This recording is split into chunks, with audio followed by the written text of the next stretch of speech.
We are in the era of what is now being called big data. We're in the era of what is called data science, artificial intelligence, machine learning, and everybody is wondering where we are heading in the future. The jobs that we do, the lives that we live, how are they going to be impacted by the things that happen on the virtual space? Yeah, social media has opened doors for me. There are opportunities that have come to me because of my using on social media. Being able to find support groups, virtual support groups. It can be very isolating when you are probably a founder, social entrepreneur, and you're trying to figure out, and it's always good to just have other fellow social entrepreneurs, and you're able to encourage each other, or even mothers groups where you're able to support each other. When I went to raise my seed round for Kidato, one of my biggest investors, we met on Twitter, on DM. And actually he's the one who opened the door for me to raise over $1 million. So there is actually a lot more opportunity. Some of the biggest investors I know today know me through Twitter. So there's usefulness to it. I find social media is one place that you actually need to be genuinely yourself to avoid falling into pitfalls of people who actually want just to thrive in your pain or in your anger or in your happiness.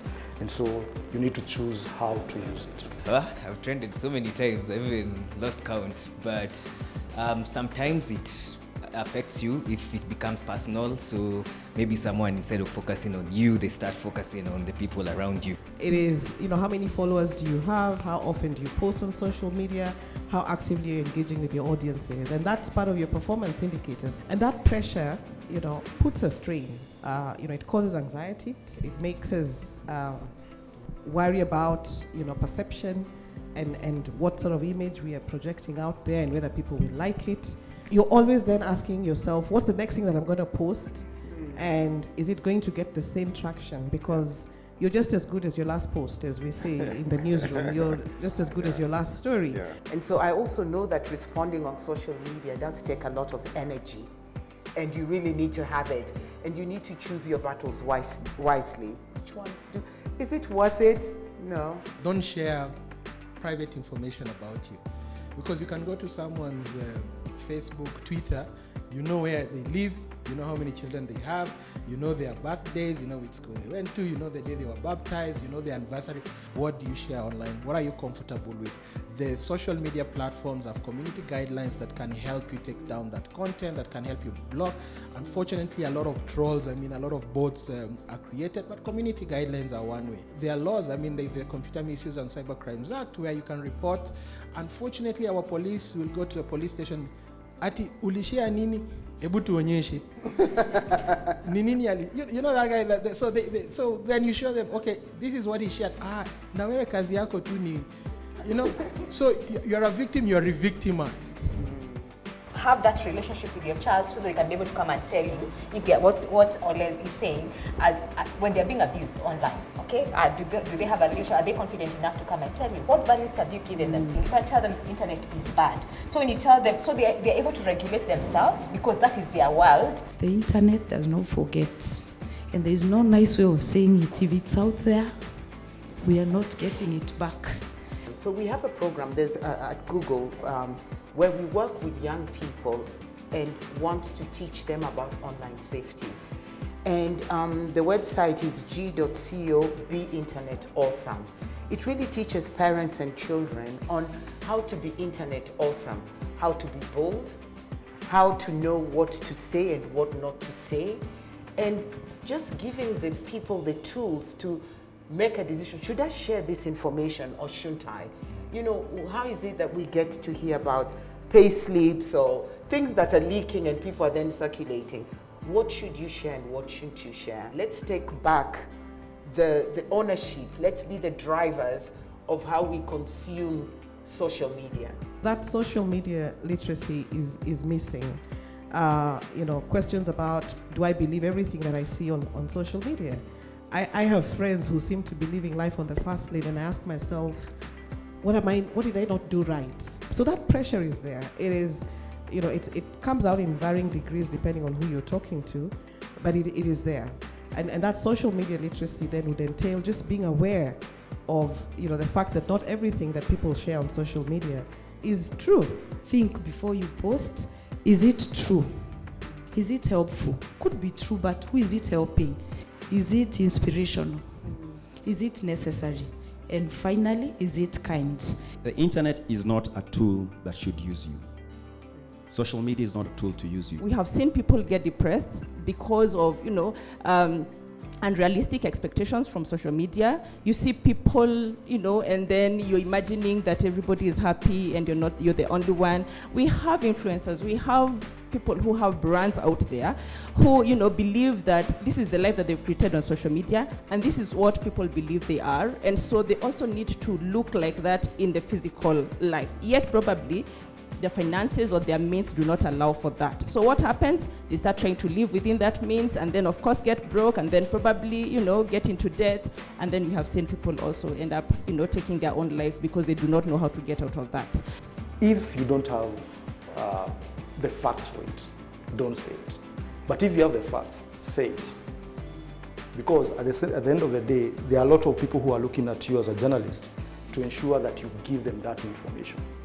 And so you holding back because you'll be trolled, you're doing an injustice to the people that you are serving, the audiences that is. And how do we train ourselves to begin having value in who we are? Because I feel like we've lost that with the social, that's the ugly of social media, because we've become addicted to, it used to be one of those, we're about to eat, please do not touch, I have to take a picture, it has to be perfect, people have to see it. You can actually watch someone being trolled and people don't say anything. Exactly. People just keep quiet. People are just like, I'm watching. People don't, and exactly, they go to the DMs. But I want you to defend me in public. I mean, I've been in WhatsApp groups where someone attacks you, and then people are sending you DMs, I'm so with you. I'm like, no. Go Tell say me it that there. on the WhatsApp group. Yeah. How do we as a society address this thing about us as a society where we can watch things, we will not keep quiet? I've had my own experiences of being trolled, and one of the things is block, mute. Do not respond with people who don't have a picture, who don't have a real name. They have nothing to lose. I think we have a great opportunity to, teach society as a whole, on just proper use of social media, so that we also guard our mental well-being. We have people who are positively influencing society through social media, whether it's WhatsApp, Telegram. Build communities around those things. There are people who are holding Twitter spaces that are very educative. I taught myself some of this that I have done. I didn't go to any class to know how to visualize data, but just on YouTube. Some of the things I've learned, or some of the things people have shared links that I've then gone to read. So for me, the power of entertainment, of linking, of connecting is really powerful. Calmine Foundation started from Facebook as an initiative to support moms with their mental health. And then from the initiative and support from Facebook, it became an organization. Currently, we've gotten known from social media, now known in Kenya, known globally, thanks to social media. One of the positive things at a personal level that happened to me is at the height of COVID, I had a terminally ill patient, my mom, and I was able to find people on social media, on Instagram specifically, who shared their whole journey about caregiving, and especially when it's a parent, and that was useful. They shared a lot of motivational stories, but also their own experiences resonated with me, and I was able to do that to the best of my ability. And I think the most important thing is for us to be able to learn how we can leverage it for good.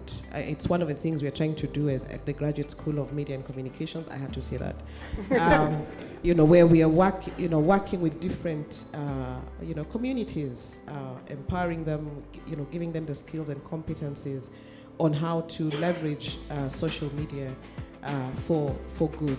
So with social media, even fundraisers are way easier. There's so many guys who've got COVID or even just other not mental, but financial challenges, and people have always been coming together to source funds. With these communities coming together, we now have even more Twitter spaces where guys can now talk about just the different problems that you're facing. We work for Bonga, it's called Let's Bonga. We offer free anonymous counseling for anyone in Kenya, actually anyone in the world. This was after one of our colleagues passed away. He was called DJ Lithium.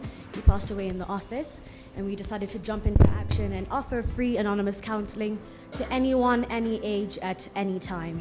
The fact that people are opening 5 years ago, it was so taboo to even say you had a mental illness, and now you have Aga Khan full, their psychiatrists are full to get an appointment with people opening up, and then especially when it comes to African men, it's so nice to see them talking to their African sons in such a different form with kindness and gentle and ease, and to see the conversation changing is something I never thought I would see until I'm much, much older. And I usually say that if you want to reduce your anxiety about the future, you must be part of those that are creating that future.